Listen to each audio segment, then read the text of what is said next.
ഇന്ന് ടേബിൾ ടോപ്പിലൊക്കെ ഔട്ട്ഡോറും ഇൻഡോറും വെക്കാവുന്ന ഒരു ചെറിയ പാത്രത്തിലെ പൂന്തോട്ടം, അങ്ങനെ പറയാം. ആ രീതിയിലുള്ള ഒരു പൂന്തോട്ടമാണ് ഉണ്ടാക്കുന്നത്. ഇപ്പോൾ വീട്ടിൽ നിറച്ച് റോസാപ്പൂക്കൾ വിരിഞ്ഞ് നിൽക്കുന്നു. അപ്പോൾ അതിൻ്റെ ഫോട്ടോസും കൂടെ കാണിക്കാമെന്ന് വിചാരിച്ചത്. ഈ ഇങ്ങനത്തെ റോസയിൽ എന്നും പൂക്കളുണ്ടാവും, നല്ല രസമാണ്. ഇനി നമുക്ക് പൂന്തോട്ടം ഉണ്ടാക്കാം. ഇതിന് വേണ്ടിയിട്ട് ഞാനൊരു ചെങ്കല്ല് പോലത്തെ ഒരു കല്ലാണ് എടുത്തേക്കുന്നത്. അത് ഒരു സ്റ്റാച്ചു വെക്കാവുന്ന രീതിയിൽ അതൊന്ന് കുഴിച്ചെടുക്കണം. അതിന് വേണ്ടിയിട്ടൊരു ചിറ്റികയും ഇരുമ്പ് കമ്പിയൊക്കെ എടുത്തിട്ടുണ്ട്. അത് വെച്ചിട്ട് പയ്യെ അതൊന്ന് നല്ലപോലെ ഒരു സ്റ്റാച്ചു വെക്കാവുന്ന രീതിയിൽ കുഴിച്ചെടുക്കുകയാണ്. കുറച്ച് നല്ല പണിയുണ്ട്, എന്നാലും അത് ഒരു സ്റ്റാച്ചു വെക്കുന്ന രീതിയിൽ നമുക്ക് കുഴിച്ചെടുക്കാമെന്നാണ് എനിക്ക് തോന്നുന്നത്.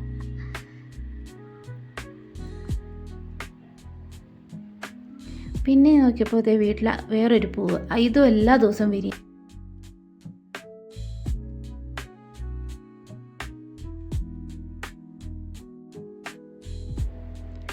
ഇനി നമുക്ക് വേണ്ടതെന്ന് പറഞ്ഞാൽ, എൻ്റെ കയ്യിലിരിക്കുന്ന ഒരു പ്ലാസ്റ്റിക്കിൻ്റെ ചെറിയ പാത്രമാണ്. അതിലേക്ക് മണ്ണും ചാണകവും എല്ലാം കൂടെ ചേർന്നിട്ടൊരു മിക്സാണിത്. അത് ഞാൻ കറക്റ്റ് റെഡിയാക്കി വെച്ചിട്ടുണ്ട്. അതിലേക്ക് ആ വെച്ചിരുന്ന കല്ല് നന്നായിട്ട് ഫിക്സ് ചെയ്ത് കൊടുക്കുകയാണ്. അത് അങ്ങോട്ടും ഇങ്ങോട്ടും ഒന്നും ആടിപ്പോകാത്ത രീതിയിൽ ഇത് അതായത് താഴെ വീണൊന്നും പോകാത്ത രീതിയിൽ നന്നായിട്ട് ഫിക്സ് ചെയ്ത് കൊടുക്കുന്നുണ്ട്. ഇതിൻ്റെ കൂടെ കുറച്ച് ചെടികൾ എടുക്കുന്നുണ്ട്. ഇത് പാറപ്പുറത്തൊക്കെ നിൽക്കുന്ന ചെടികളാണ്. അത് കാരണം പെട്ടെന്നൊന്നും പോകത്തില്ല, നന്നായിട്ട് വളരുന്ന ഒരു ചെടിയാണ്. അതുപോലെ തന്നെ എടുക്കുന്നത് മോസ് പായലാണ്. ഇത് നമ്മുടെ നാട്ടിലൊക്കെ ഈ മരത്തേലൊക്കെ ഉണ്ടായി നിൽക്കുന്ന ഒരു തരം പായലാണ്. അതുകൂടി എടുക്കുന്നുണ്ട്. എന്നിട്ട് ഈ പാത്രത്തിലേക്ക് ഈ ചെറിയ ചെടികൾ ആദ്യമേ നട്ടു കൊടുക്കുക. ആദ്യമേ അത് ഓയിലോറിനെടുത്ത് ഞാൻ നടുവാണ്. അതിന് ശേഷം ബാക്കിയുണ്ടായിരുന്ന പായലും മൊത്തം കവർ ചെയ്യുന്ന രീതിയിൽ വെച്ച് കൊടുക്കുന്നുണ്ട്. ഈ പായലെന്ന് പറഞ്ഞാൽ പെട്ടെന്ന് പോകത്തില്ല. കുറച്ച് വെള്ളം ഒഴിച്ച് കൊടുത്തു കഴിഞ്ഞാൽ തന്നെ അത് നന്നായിട്ട് പിടിച്ച് നിൽക്കും. അതിന് പുറകിൽ ഞാനൊരു ബോൺസായി പോലെ ചെയ്ത് വെച്ചിട്ടുണ്ട്. അതിപ്പോൾ 1 വർഷത്തോളമായി. അതിലും ഈ പായൽ തന്നെയാണ് ഞാൻ വെച്ചിരിക്കുന്നത്. ഇതുവരെ അത് പോയിട്ടില്ല. അതുകൊണ്ട് ആ പായൽ തന്നെയാണ് ഞാൻ ഇവിടെയും ഇതിൽ വെക്കണത്. മൊത്തം റൗണ്ടും ആ പായൽ വെച്ച് ഞാൻ ഫില്ല് ചെയ്തിട്ടുണ്ട്.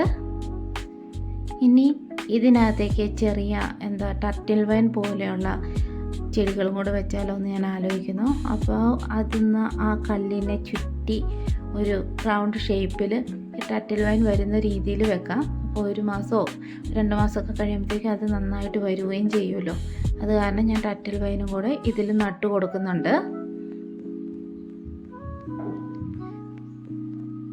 ആ കല്ലിനകത്ത് ഹോള് പോലെ വെച്ചിട്ട് അതിനകത്ത് 2 ടർട്ടിൽ വൈൻ നട്ടിട്ടുണ്ട് കേട്ടോ.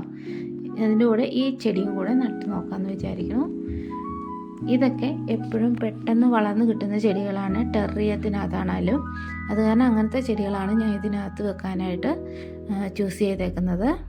ഇനി ഇതിനകത്ത് വെക്കുന്ന ഒരു സ്റ്റാച്ചു, നല്ല കറക്റ്റായിട്ടുള്ള സ്റ്റാച്ചു എൻ്റെ കയ്യിൽ ഇല്ല കേട്ടോ. എന്നാലും ഇപ്പോൾ ഒരു ചെറിയ ബുദ്ധൻ്റെ തല പോലെ ഉള്ളൊരു സ്റ്റാച്ചു ഉണ്ട്. അതെടുത്ത് വെക്കാമെന്നാണ് ഞാൻ വിചാരിക്കുന്നത്. അപ്പോൾ ഞാൻ ഇതിങ്ങനെ ചെയ്തുകൊണ്ടിരിക്കുമ്പോൾ എൻ്റെ പട്ടിക്കുട്ടി ഓടി വന്ന് ഇതെന്താ ഇവള് ചെയ്യുന്നതെന്നൊക്കെ ഇങ്ങനെ നോക്കുക കേട്ടോ. അവൻ പോയി. എന്തായാലും ആ ബുദ്ധൻ്റെ ഹെഡ് ഞാൻ അതിനകത്ത് വെച്ചു. ഇത് ആപ്റ്റല്ല, എന്നാലും നല്ല ഒരെണ്ണം കിട്ടുമ്പോൾ വെക്കാം. ഇതാണ്